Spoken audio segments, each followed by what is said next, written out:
it's Carlos here and Antonio here, Ultimate Fitness Training, Jet Fitness, and today we're doing a video on Ask the Trainer show. So I'm doing, as you guys can see, I'm on treadmill in order to burn excess body fat.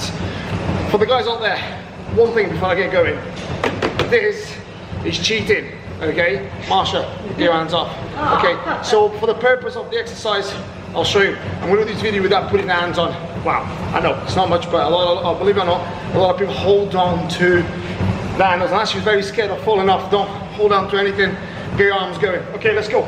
So Antonio's got, hopefully, some questions to ask me, and hopefully I'll be answering them to the best of my ability. Over to Antonio. Alright, so my first question is for the beginners under 16. Like, what's the difference they will eat their own body weight or free weights? How is that going to impact their growth, or it's going to impact their growth? Okay, obviously, what is the impact you've got on doing weight training before the age of 16 or after the age of 16? Now, scientists show that if you do a lot of weight training, which is obviously spine, imagine your spine, there's a lot of weight bearing on the spine. Scientists show that will slow down the growth of a normal human being. However, okay, there is people out there that do weight training well before the 16 years of age and then develop very well. However, I would personally not advise someone to do that. What I advise someone to do up to the age of 16 is a lot of work in terms of body weights. Okay, body weight exercises.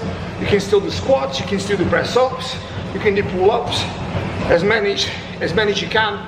But when it comes to weight bearing on a spine, I personally would not recommend to do, for the obvious reasons of delaying the process of growth of a normal human being. Now, what I mean by normal human being is someone that will grow naturally.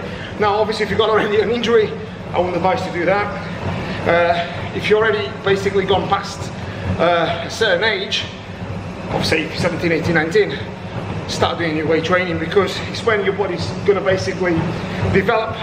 You're full of testosterone, so you're going to be able to develop your body to the best of your ability. But still, on the same breath, is how you're going to do weight training, because a lot of people misconcept what weight training means.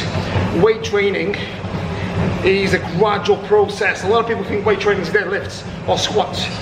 Not necessarily. There's many ways of doing weight training. So make sure you do your own work, and make sure you start understanding on how to actually perform the basic exercises properly before you start mimicking the people on Instagram, YouTube, 7 plates on each side. Right.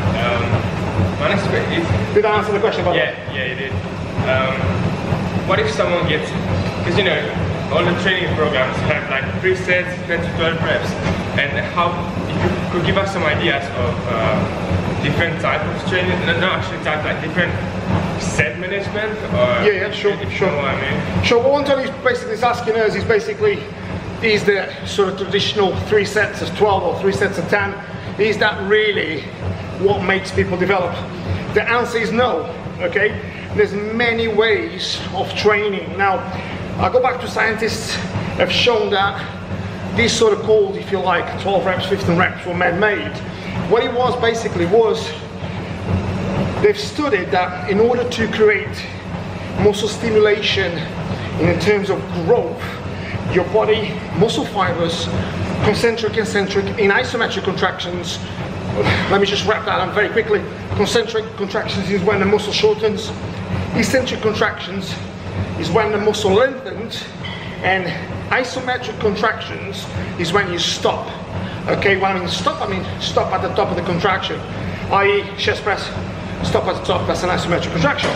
That's the only 3 contractions your muscles go through.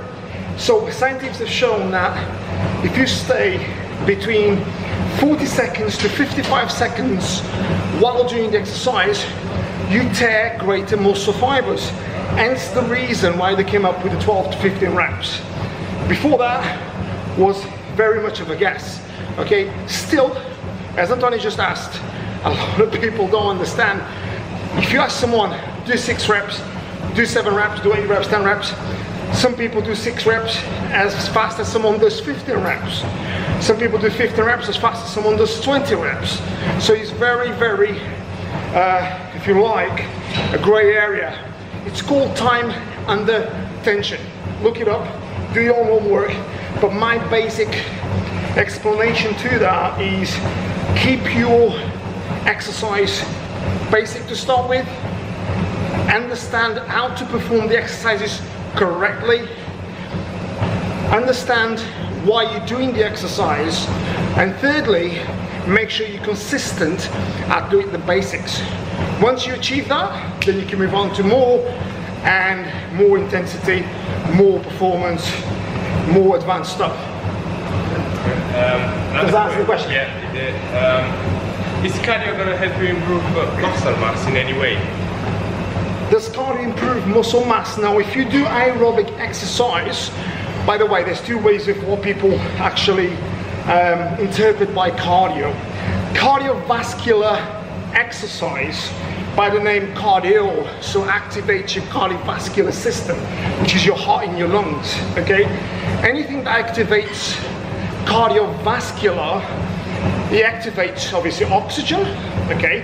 Which is obviously, it activates your muscles, of course, okay? Activates your heart, your lungs, everything's working, okay?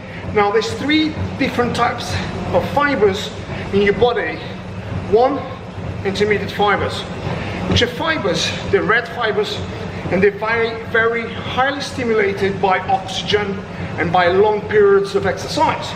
So those fibers are going to be very much stimulated by aerobic exercise. Those fibers are very small, okay? So when you do aerobic exercise, those fibers are not going to grow in terms of muscularity. So what they're going to do is they're going to become more resistant to the longer periods of oxygen intake. So hence the reason why doing a lot of periods of cardio, as you can see, like marathon runners, they're not very big guys, are they? So they're very lean, 9 times out of 10 very long leaned people. They're very sort of agile, and they can run long periods of time. On the other hand, you don't see a bodybuilder running a marathon. You may see some of them, I'm not saying there isn't, but not many, okay? Hence the reason why the 2 different sort of body types. But cardio, does it really help muscle development? No. However, just to say that, you may find some freak people out there, because there is always one that may run, and all of a sudden they get all ripped, and all of a sudden someone says, no, yes, I can. So I'm not saying there isn't, but for the average guy, like myself, like Antonio, cardio does not really develop muscle fibers in terms of muscularity, if that's what you mean, okay? Yeah, cool. Those are all my questions for today. Cool, so a question for me, okay? There is something like, I'm actually putting that there, okay? There is a lot of sort of misconception sometimes of body types and stuff like that, and one of the things I see a lot of the times people talk about on Instagrams and on YouTubes, even like people like myself, like experts stuff in the industry for a long period of time. And don't take me wrong, I mean, we're always learning, and I like to discuss this with you guys. Sometimes if you see someone, you say, oh, he's massive, or she's got a massive asshole, or she's got massive legs, or she's got, it all depends on the person, right? Because when I'm going with this is, a lot of people sometimes kind of misconcept body types. For someone, one person can look absolutely fantastic and huge, you've got loads of muscle, and someone loves that particular size of a body, like bodybuilder for instance. Now, some people might admire that, I admire that, that don't mean I want to look like that, okay? For the other person out there, that maybe wants to look leaner or more sort of athletic, a little bit more sort of functional, if that makes any sense. For that person, becoming a bodybuilder is not the goal. So that don't mean that person is not good at their training. That don't mean that the bodybuilder is better or worse. Vice versa. That don't mean like because the bodybuilder can't do a muscle up, or by the way, I'm sure some of them can. But what I'm saying is that don't mean he's not good enough comparing to the person that does obviously body weight exercises, and vice versa. And this is the thing, like the one thing I hear a lot of the times is now this big thing about girls having a big ass, and everyone's about the ass, about the ass, about the ass. Sometimes you get really consumed with these sort of like, if you haven't got a ass, you're not good enough. It's a lot of crap. ultimately, I'll give you an example. I train all sorts of different people, okay? I train from people literally can barely do anything, right, to people that are actually top athletes. And I can tell you, I've got a joy of training every single one. And I tell you what, a lot of them don't tick the boxes on certain aspects, but on the other aspects they tick massive the boxes. So what I mean by that is, everyone's doing it for a different reason, okay? Now, I'm not saying to you guys, I'm an example, please look at me. No, I'm doing it because I want to look the way I want to look. So the message is about to do what you want to do, how you feel about. So if you want to look more muscular, do it for you. Don't do it for someone that because they admire that, just do it for you. And everyone's different, do you know what I mean? So this is why I say, I hear all the time, I was reading some Instagram posts today, and some people like commenting about, oh, if you got no muscle, go home, why are you in the gym for? And I'm like, how pathetic is this? Do you know what I mean? If you haven't got no muscle, go home. So what about the people that are actually really struggling? People that probably never train in a, you know, some people never been in the gym. Some people don't even know what bench press look like. So if they don't know what they're doing, go home. Why go home? They're there to become the greatest version. And this may seem really cheesy, but it's true, because you've got to start somewhere. Even the guys, I mean, Ronnie Coleman used to say, when he was born, he never knew what he was doing. So all of a sudden, you're going to bodybuilding by default. You used to be a powerlifter. Do you know what I'm saying? So sometimes you've got to give the chance to people to develop to the way they want to develop themselves. Not criticize because someone doesn't do what you do. So just embrace it, really. That's more like the message, really. But I see it all the time now, especially with Instagram now. There's loads of gold people because they've got maybe a six-pack or they've got a massive ass as a girl. My God, they come out as like sort of experts.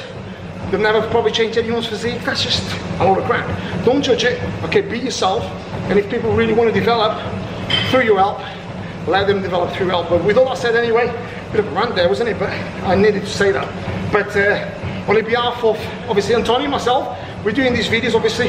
Thank you very much. Don't forget to check us out on Instagram, which is Carlos Trainer 10.